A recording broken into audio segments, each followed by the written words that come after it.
अब की बार हरतालिका तीज 26 अगस्त की है। गणेश चतुर्थी के एक दिन पहले आ जाती है। सहज भाषा में समझ लो तीज को। हस्त नक्षत्र तृतीया सबसे पहली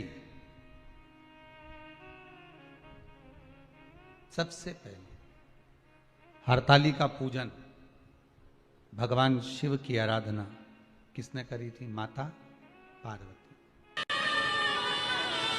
कितना कितना शास्त्रों में हमारे यहाँ माँ पार्वती के पूजन का विधान कहा गया। अब कोई कहे कि केवल ये नारी का उपास है, कोई कहे कि तीज का व्रत केवल स्त्री का है, हरतालिका तीज करे तो नारी का व्रत है, चतुर्थी का व्रत करे तो नारी का व्रत है, छठ का व्रत करे तो नारी का व्रत है, तीज का सातुड़ी तीज का व्रत करे तो नारी का व्रत है। ना ना ना ना, यदि पार्वती मंगल की कथा को आप पढ़ेंगे सुनेंगे तो उसमें वर्णन आता है पार्वती जी जितने व्रत धारण करती है वो पार्वती जी की मां मैनावती हिमालय राज उनकी भी 71 पीढ़ी को पार कर देती है और पार्वती जी खुद के ससुराल की भी। जितने गण शिव महापुराण की कथा कहती है पार्वती जी के एक व्रत धारण करने से, मां जगत जननी के एक व्रत उठाने से, तीज का व्रत अगर मां पार्वती जी करती है तो शंकर भगवान के पास में जितने भूत प्रेत डाकनी पिशाचनी चुड़ैल भयंकर गण होते हैं पार्वती जी अपने व्रत के बल से उन भूत प्रेत को भी मुक्त कर देती है। इतना बल माता पार्वती के व्रत में होता है। इतना बल।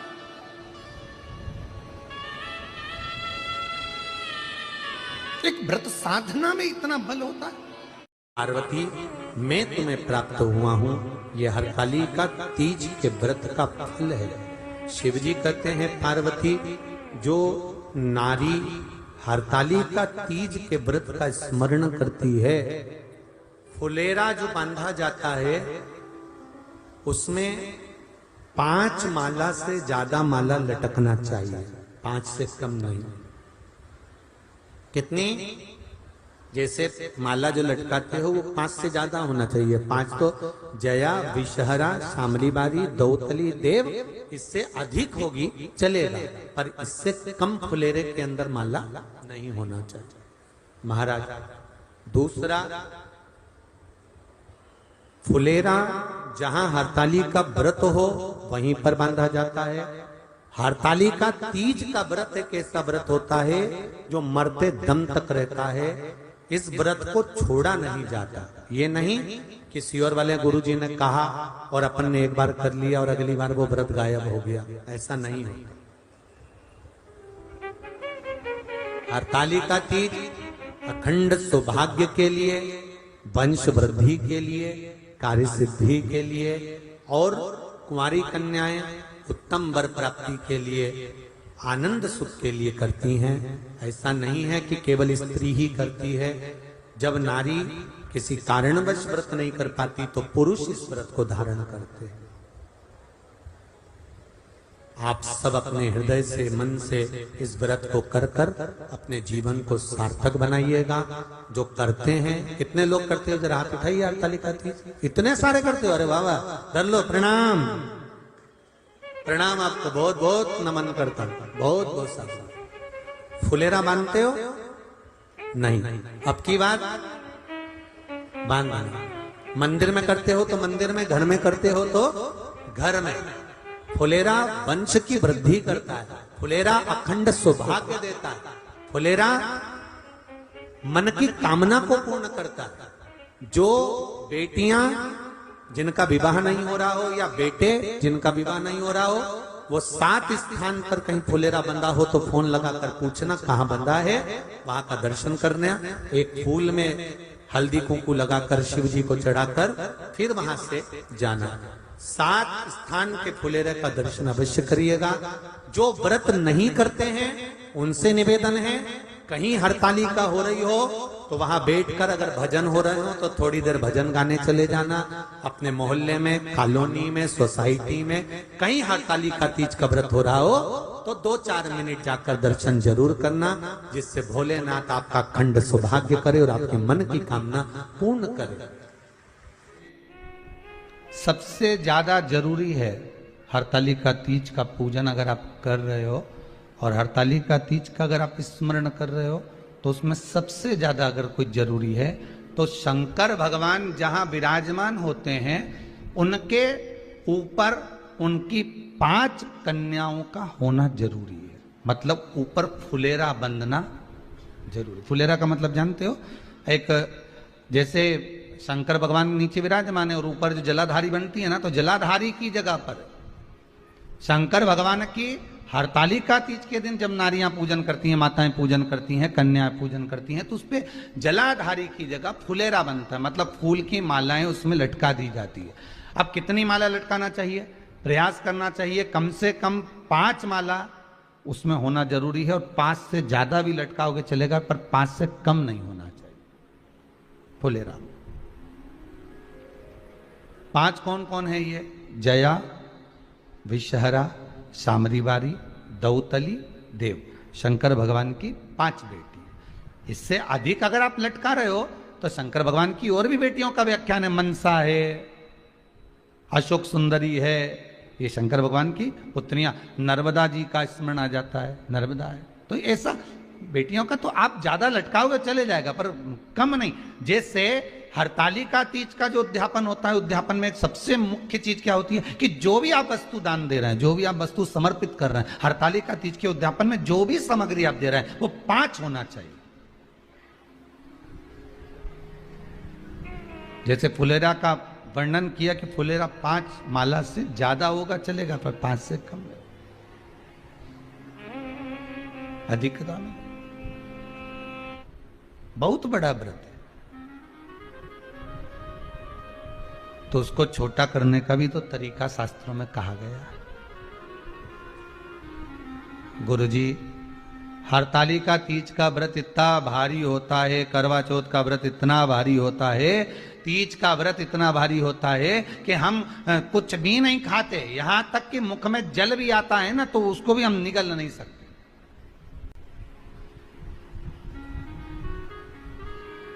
अब इतना भारी व्रत,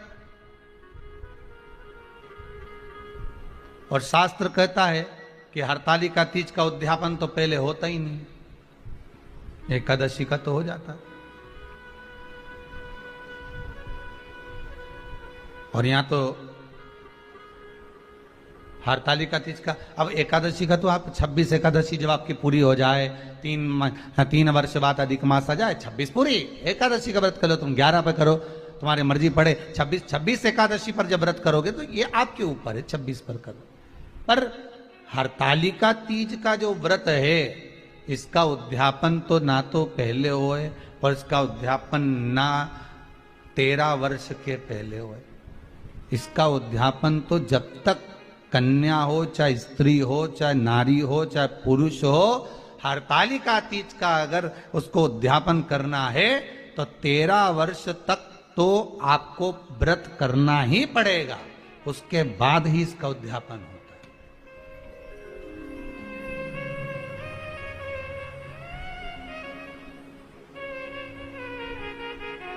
नहीं तो कहीं कहीं की माताएं तो बड़ी होशियार सोच के बैठी थी कि अब की साल उद्यापन कर, तो 13 वर्ष अगर आपके हो गए व्रत करते करते हरतालिका तीज का। हरतालिका तीज जानते हो ना?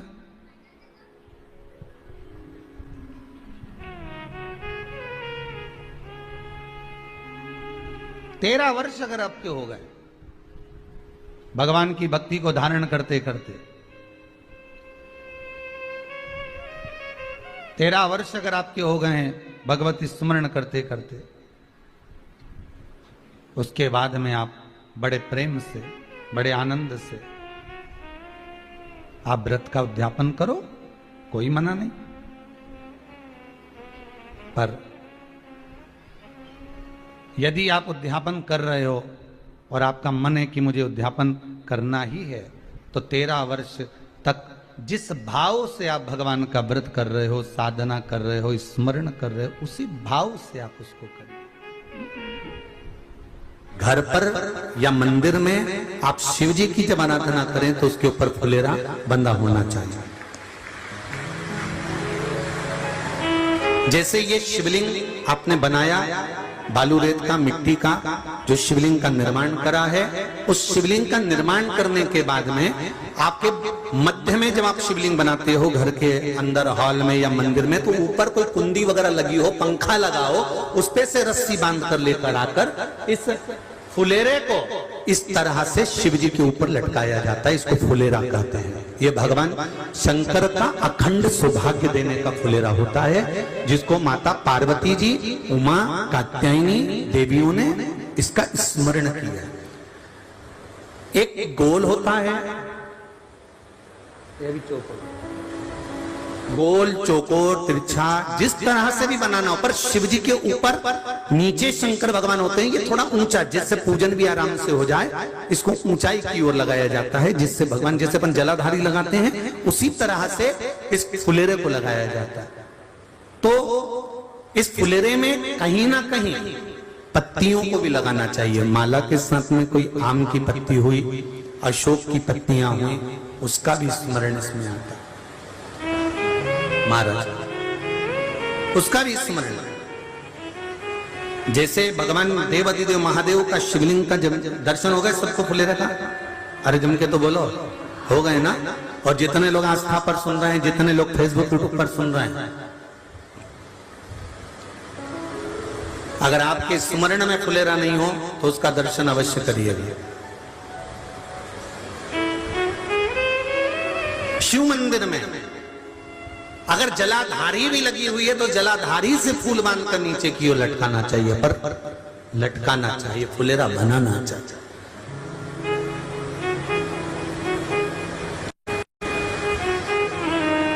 सात फल हैं फुलेरा। कितने फल हैं? 7। ध्यान दीजिएगा।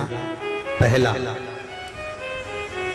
फुलेरा जो नारी व्रत करती आती है और व्रत कर्म उसका चलता रहता है, उस व्रत कर्म के अंतर्गत मान लो किसी कारणवश बीमारी में, कोई गमी के अंतर, कोई सूतक सावड़ के अंतर्गत अगर नारी पूजन नहीं कर पाती है, पूजन नहीं कर पाई और उसने केवल फुलेरे का दर्शन ही कर लिया, अपने पलंग पर पड़ी पड़ी भी फुलेरे का दर्शन कर लिया है, तो नारी को हरतालिका तीज के व्रत का फल प्राप्त हो जाता है। 7 फल हैं भगवान शंकर के हरतालिका तीज के फुलेरे का। पहला फल व्रत का मूल। दूसरा, यदि कोई नारी आई और उसके संतान नहीं, 10 साल, 8 साल, 5 साल, 6 साल, 7 साल, 12 साल, 15 साल हो गए, उस फुलेरे का मात्र स्मरण कर कर एक पुष्प भी उसने अगर हल्दी कुंकू का लगाकर उस फुलेरे का टच कर कर भगवान शिव के पावन चरणों में रख दिया है और विनती कर कर गई है, तो अगला फुलेरा वो खुद बनवाती है, उसकी गोदी में संतान आ ही जाएगा। अगला फुलेरा वो खुद बनवाएगी, के जाएगी, जी जी अगली बार फुलेरा मेरी तरफ से बनवा देना, मंदिर में फुलेरा मेरी तरफ से लगवाना, अगली बार जब तुम पूजन करो तो फुलेरा मेरी तरफ से बनवाना। ये फुलेरे का महत्व। तीसरा, महाराज हम कोई दान, गौदान, हरतालिका तीज की किताब है आपके यहाँ, जो लोग पढ़ते होंगे हरतालिका तीज की किताब, उसमें लिखा है ब्राह्मण देव को ये दान देना है, ऐसा दान देना है। अब कोई गरीब है, कोई साधारण है, नहीं है किसी की कैपेसिटी, नहीं दे सकता, तो क्या होता है? तो कहा हम गौदान नहीं कर पाते, हम स्वर्ण दान नहीं कर पाते, हम वस्त्र दान नहीं कर पाते, हम मुद्रा दान नहीं कर पाते, हम अन्नदान नहीं कर पाते, हम ये सारे दान अगर नहीं भी कर पाते हैं, तो शिव महापुराण की कथा कहती है तीसरा फल फुलेरे का है कि मात्र फुलेरे का दर्शन, स्पर्श कर लेने से सारे दानों का पुण्य फल प्राप्त हो जाता है। यह तीसरा फल फुलेरे। अब हरतालिका तीज का फुलेरे का चौथा महत्व है महाराज। चतुर्थ महत्व हरतालिका तीज के फुलेरे का है, जो कुंवारी कन्या हरतालिका व्रत करती है, पहली बार जो हरतालिका तीज का व्रत करती हैं, या हरतालिका तीज का उद्यापन कर देती हैं, या किसी कारणवश शरीर ऐसा नहीं रहा कि बिना पानी के नहीं रह सकती, तो 2 बूंद अगर उन्होंने पानी भी पी लिया है, या कोई कारणवश एक कुछ गलती हो भी गई है, तो मात्र फुलेरे का दर्शन कर लेने से वो गलती शंकर स्वीकार कर उसको क्षमा कर देते हैं। ये चतुर्थ भाव के अंतर।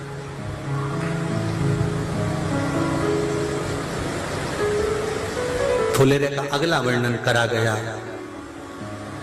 महाराज शिव तत्व की ओर, शंकर भगवान की ओर। हम ना काशी जा सकते हैं, हम ना सोमनाथ जा सकते हैं, हम ना किसी स्थान पर जाकर एकांत में भगवान शंकर का स्मरण कर सकते हैं। मान लो हमें एकांत में बैठकर शिव की भक्ति करना है, किसी मंदिर में किसी देवालय में जाकर भक्ति करना है, तो फुलेरे का मात्र दर्शन करने से, पूजन स्मरण करने से उस भक्ति का फल भी हमारे खाते में आ जाता है। और फिर अगला आखिरी का जो वर्णन किया गया है वो कहा गया कि पार्वती मैया गुफा में जाकर भगवान का भजन करती थी, शिव का स्मरण करती थी, और फिर अपनी सहेलियों के साथ बैठकर शंकर का स्मरण करा, जिसका फल पार्वती को मिला। तो कहा हम ना किसी गुफा में प्रवेश कर सकते हैं, ना हम किसी गुफा में या जंगल में जा सकते हैं। इस फुलेरे के नीचे शंकर भगवान की जब अर्चना करते हैं, आराधना करते हैं, हरतालिका तीज के दिन फुलेरे के नीचे हम भगवान शिव की पूजन करते हैं, तो हमारा वन में किया गया भजन का फल ही हमको प्राप्त हो जाता है। ऐसे फुलेरे का 7 चुल्लू जल, या तुम्हारे हाथ में जो लोटा होता है पानी का, उस जल को जब डालते हैं 7 बार धीरे धीरे धीरे धीरे उत्तर की ओर मुख कर कर, दक्षिण में बैठकर उत्तर की ओर मुख कर कर जब 7 बार जल दिया जाता है, दल चढ़ाया जाता है, 7 वृक्ष की पत्तियों को तोड़कर शिव जी को चढ़ाया जाता है। कितना भी कष्ट का समय चल रहा हो, वो कष्ट का समय कट ही जाता है और कुछ अच्छी खबर मिलती जरूर है, कुछ अच्छा मिलता जरूर है। एक हरतालिका तीज के दिन फुलेरे का दर्शन, जो फुलेरा हम बनाते हैं, उस 5 समय की पूजन होने के बाद जब सुबह ब्रह्म मुहूर्त में आप भगवान शंकर का विसर्जन करने के लिए जाएं, 5वीं आरती जब पूरी हो जाए, भगवान से प्रार्थना वगैरह सब हो जाए, सिंदूरा चढ़ जाए, सिंदूरा मस्तक लग जाए, पूरा क्रम होने के बाद में, पूरी पूजन होने के बाद में, जब भगवान देवाधिदेव महादेव को विसर्जन के लिए लेकर जाएं, उससे पहले फुलेरे को खोल लेना चाहिए। और फुलेरे के जितनी पत्ती फूल, इसमें ये जरूरी नहीं है कि कौन सी पत्ती लगाना है, कौन सा फूल लगाना है, जो फूल आपको मिल जाए। पर फुलेरे में अशोक वृक्ष की पत्ती, आम की पत्ती, ये जरूर लगाना चाहिए। फुलेरे के ऊपर शमी की पत्ती नहीं लगाई जाती, शमी वृक्ष। अगर शमी वृक्ष की पत्ती आप भले भगवान शंकर को चढ़ाओ, मना नहीं, पर कोई विशेष कार्य के लिए ही शमी का प्रयोग किया गया। शंकर भगवान को यदि कोई बहुत रोग ग्रसित हो गया या बहुत तकलीफ में है, तो शमी का पत्ता उसमें फुलेरे के अंतर्गत लगा सकते। महाराज 5वीं पूजन आरती पूर्ण होने के बाद में जब भगवान को विसर्जन के लिए लेके जाएं, उससे पहले फुलेरे के सारी मालाओं को, फूलों को निकालकर नीचे रख लें, प्रणाम करें और माता पार्वती जी से विनती करें, हैं माँ, जैसे आपका अखंड सौभाग्य है, आपके हाथों में भर भर चूड़ियां हैं, मस्तक पर चुंदड़ी है, माथे पर बिंदी है, मांग में सिंदूरा है, हे माँ ऐसी कृपा करना। हमने भी हरतालिका तीज का व्रत करा है, हमारे भी हाथों में भर भर चूड़ी रहे, मांग में सिंदूर रहे और मस्तक पर बिंदी रहे, ऐसी कृपा माँ बनाकर रखे। प्रणाम कर कर हरतालिका तीज का फुलेरा और शिवलिंग जो आपने बालू का बनाया है, माता पार्वती बनाई है, गणेश जी बनाए हैं, सब भगवान का विसर्जन में रखें। जो नदी, तालाब, बावड़ी जहाँ विसर्जन करते हैं वहां पर